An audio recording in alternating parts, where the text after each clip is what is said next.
अपने पने के साथ अभूतपूर्व उल्लसित परिणाम होते हैं। अतः जब तक शरीर में अपनापन छूटकर निज आत्मा में अपनापन नहीं आएगा, तब तक आत्मा की ओर का पुरुषार्थ हो ही नहीं सकता। स्वयं में अपनापन स्थापित करने की प्रेरणा देती है प्रस्तुत लघु बोधि कथा अपनापन।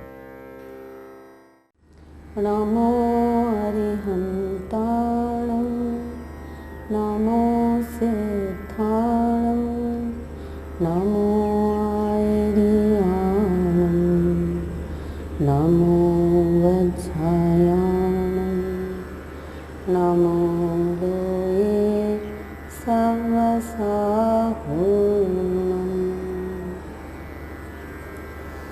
बच्चों, आज हम बात करते हैं श्रद्धा की, अपनेपन की।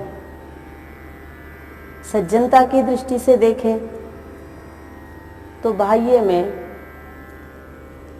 सच्चे और अच्छे व्यक्तियों की ही कीमत है। लेकिन बच्चों, इस पंचम काल में तो झूठे और मक्कार राज कर रहे हैं। और रही बात अच्छे व सच्चे की, तो जगत में न अच्छे की कीमत है और न सच्चे की। कीमत तो अपनेपन की है। जिसे हम अपना मानते हैं, उसी की बात की कीमत करते हैं और उसी के लिए हमारा सर्वस्व न्यौछावर होता है।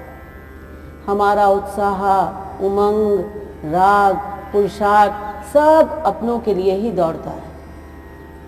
आप कहोगे, बड़े बड़े विद्वानों का काम तो सच्चाई और अच्छाई की कीमत बताना है, और आप कह रहे हो कि न जग में सच्चाई की कीमत है न अच्छाई की। हम क्या कह रहे हैं, वस्तु का स्वरूप ही ऐसा है। जिसे हम अपना मानते हैं, उसके लिए हमारा सर्वस्व न्यौछावर होता है। इसी तरह मोक्ष के लिए भी अपनेपन की ही कीमत है। इस शरीर से भिन्न निज भगवान आत्मा में अपनापना स्थापित हो जाना ही सम्यक दर्शन है, और सम्यक दर्शन से ही मोक्ष का प्रारंभ होता है। बात समझ में आई? नहीं आई तो सुनो। क्या कहा है कि जैसे लौकिक में अपनेपन की कीमत है, वैसे ही मोक्ष के लिए भी अपनेपन की ही कीमत है। कैसे? सुनो। एक करोड़पति सेठ हैं। उनका इकलौता लड़का है जो सुबह देर तक सोता रहता है, और एक है पड़ोस के गरीब का लड़का, सर्वगुण संपन्न। जो गुण सेठ अपने लड़के में चाहता है, वो सब गुण उस बच्चे में हैं। पढ़ने लिखने में होशियार, व्यसनों से दूर, सदाचारी और विनयशील। ये सेठ जी रोज सुबह उठकर पड़ोसी के बेटे की तो भगवान जैसी स्तुति करते हैं और अपने बेटे को 1000 गालियां सुनाते हैं। मोहन, ओ मोहन, आज उठना नहीं है क्या? अरे थोड़ी तो शर्म करा कर। उसे देखो, ज्ञान कुमार को नहा धोकर मंदिर भी चला गया, और एक तू है कि अभी तक सो रहा है। क्या है पिताजी, चिल्ला चिल्ला कर सारा घर सिर पे उठा लिया है। सुबह सुबह मेरी नींद भी खराब कर दी। सुबह सुबह 9 बज रहे हैं जनाब, आज स्कूल नहीं जाना है क्या? अरे नालायक, मेरे घर में पैदा हो गया है सो गुलछर्रे उड़ा रहा है। कहीं और पैदा होता तो भूखो मरता, भूखो। अरे अभागे। ना ना ना पिताजी, चाहे जो कुछ भी कहो, लेकिन आप मुझे अभागा नहीं कह सकते। क्यों? क्योंकि जिसे आप जैसा कमाऊ बाप मिला हो, वह भला भागा कैसे हो सकता है। अरे आओ बेटा ज्ञान कुमार, आओ। जय जिनेंद्र अंकल। जय जिनेंद्र, बैठो बेटा। अरे बेटा, इस समय यहाँ, आज स्कूल नहीं गए? क्या करूं अंकल, मास्टर जी कहते हैं यूनिफॉर्म पहन कर आओ, कोर्स की पुस्तक लाओ। जब मैं पिताजी से कहता हूँ तो वो कहते हैं बेटा कल ला दूंगा। उनका कल तो कभी आता ही नहीं है। आज 1 महीना हो गया, अतः मैं स्कूल ही नहीं गया। बेटा चिंता की कोई बात नहीं, अपना ये नालायक मोहन है ना, हर माह नई यूनिफॉर्म सिलाता है और पुरानी फेंक देता है। पुस्तकें भी हर माह फाड़ता है और नई खरीद लाता है। बहुत सी ड्रेसें व पुस्तकें पड़ी हैं, तुम ले जाओ और अपना काम चलाओ।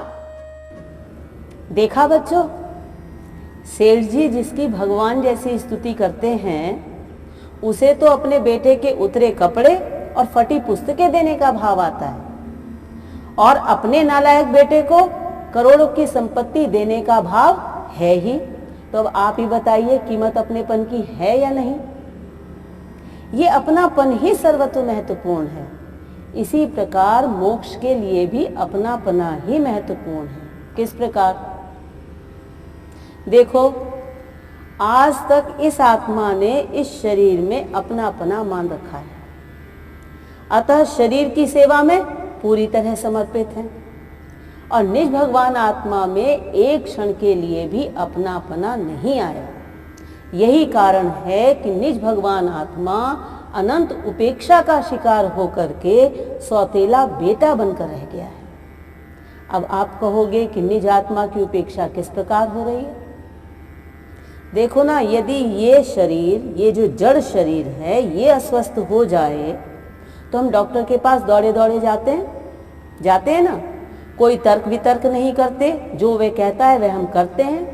यदि वे कहता है कि आपको कैंसर है तो बिना मीन में के स्वीकार कर लेते हैं, और ऑपरेशन करना पड़ेगा, 1 लाख रुपया खर्च होगा, तो किसी भी प्रकार से जुटा करके हम वो सब कार्य करते हैं।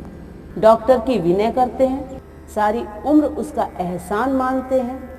लेकिन जब आत्मा का डॉक्टर कहता है कि आपको मिथ्यात्व रूपी कैंसर हो गया है, शीघ्र इलाज होना चाहिए, तो हम ध्यान ही नहीं देते।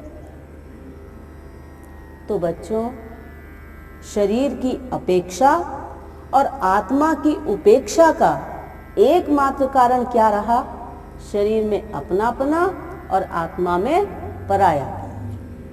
जब तक इस शरीर में अपनापना खत्म नहीं होगा, तब तक आत्मा में अपनापना नहीं आएगा, और निज आत्मा में अपनापना ही साक्षात धर्म है, मोक्ष का कारण है।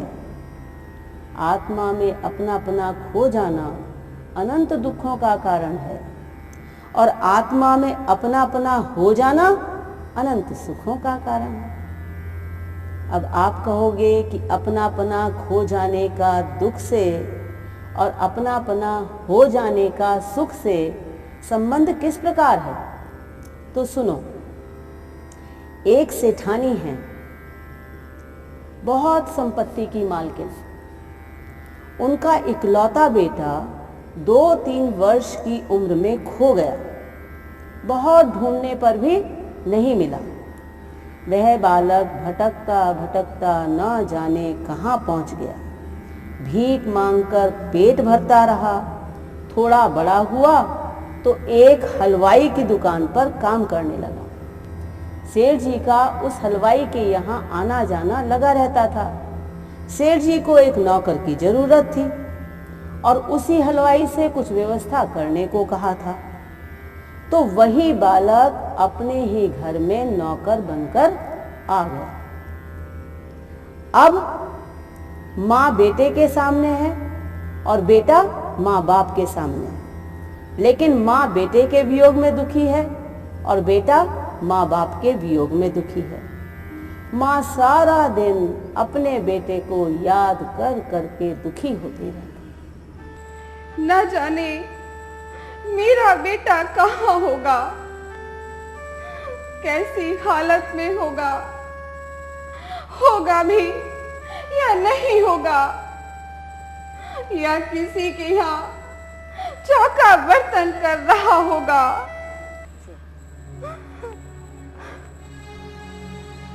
अरे हाथ पैरों में जान नहीं है क्या? जरा रगड़ रगड़ कर मेज साफ कर, फिर रसोई में जाकर सारे बर्तन साफ कर। जा जल्दी कर। मुझे भूख लगी है, पहले मुझे भी रोटी दो ना। मुझे भूख लगी है, काम तो कुछ करता नहीं है, और रोटी हर समय चाहिए। बोलो बच्चों, उसी बेटे के लिए रोटी भी लगती है और उसे ही रोटी मांगने पर झिड़कती है। क्या ये माँ बेटे के अभाव में दुखी है? बेटे के अभाव में नहीं, बेटे में अपने पने के अभाव में ही ये माँ दुखी है। बेटा नहीं खोया है, बेटे की पहचान खो गई है। बेटे को नहीं खोजना है, बेटे में अपने पने को खोजना है। देखो, आज एक पड़ोसन सेठानी से मिलने आ रही है। अरे बहन जी, कहाँ हो? घर में नहीं हो क्या? अरे आओ आओ दिव्या बहन, आज तो बहुत दिन बाद दिखाई दी हो तुम। और कैसी हो बहन जी? बस मेम ठीक साहब, हूँ। क्या ये सारे कपड़े धोने हैं? बहन जी, एक बात कहूँ, बुरा ना मानना, यह लड़का अभी बहुत छोटा है, इससे काम जरा कम दिया करो और खाना भी थोड़ा अच्छा दिया करो और समय पर दिया करो। क्या कहती हो? यह काम करता ही कहाँ है? दिन भर पड़ा रहता है और खाता भी कितना है, तुम्हें क्या पता? दिन भर चलता रहता है। अब यहाँ खड़ा खड़ा क्या कर रहा है? जा अपना काम कर। बहन जी, मेरे मन में एक बात बहुत दिनों से आ रही है, अब बुरा ना माने तो कह डालूं। नहीं नहीं, नाराजगी की क्या बात है, जो मन में आए कहो। यह नौकर शक्ल से बिल्कुल अपने पप्पू जैसा ही लगता है, वैसा ही गोरा, वैसे ही बाल, सब कुछ वैसा ही तो है, कुछ भी अंतर नहीं लगता। इसे देखकर मुझे अपने बेटे की और भी अधिक याद आ जाती है। ऐसा लगता है जैसे मेरा ही बेटा हो। अपने पप्पू को खोए हुए 8 वर्ष हो गए हैं, अब तक तो मिला नहीं। मिलने की उम्मीद भी कम ही दिखाई देती है। उसके वियोग में कब तक दुखी रहोगी? मेरी बात मानो तो आप इसे ही गोद क्यों नहीं ले लेती? क्या बकती हो? न जाने किस गुजात का होगा ये। अच्छा, माफ करना बहन जी, मैं तो चलती हूँ। देखा बच्चों, अपने ही बेटे को कहती है कि किस कुजात का होगा ये। सही बात है, अपना होने से क्या होता है जब तक कि अपना पना ना हो। यही हालत हमारी भगवान आत्मा की हो रही है। अपन सब भगवान आत्मा ही हैं, पर भगवान आत्मा में अपना पना नहीं होने से उसकी अनंत उपेक्षा हो रही है। बच्चों, कुछ समय पश्चात सेठानी के यहाँ इस बात के ठोस प्रमाण उपलब्ध हो जाते हैं कि यह लड़का उनका बेटा है। तब क्या होता है, आइए देखते हैं। बहन जी, यह मैं क्या सुन रही हूँ? सारे मोहल्ले में हल्ला हो रहा है, बगल में छोरा, नगर में ढिंडोरा, आपका नौकर ही आपका पप्पू है। क्या नौकर नौकर बकती हो? यह तो मेरा पप्पू है, मेरा चांद है, मेरा बेटा है। हाँ मेरे बेटे, मेरे गले लग जा। हाँ, मैं इसे अपनी आंखों से ओझल नहीं होने दूंगी।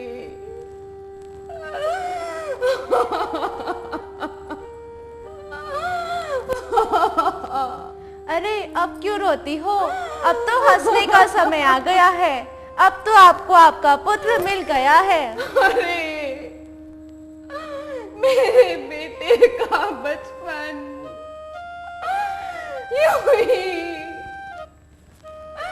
बर्तन मलते मलते अनंत कष्टों में निकल गया। अरे ना तो मैं ठीक से खेल का पाया और ना ही मैं ठीक से पढ़ लिख पाया। हाय राम, मेरी ही आंखों के सामने इसने अनंत कष्ट भोगे हैं। ना तो मैंने इसे ठीक और ना ही पल भर चैन लेने दिया। जब देखो तब काम में ही लगाए रखा।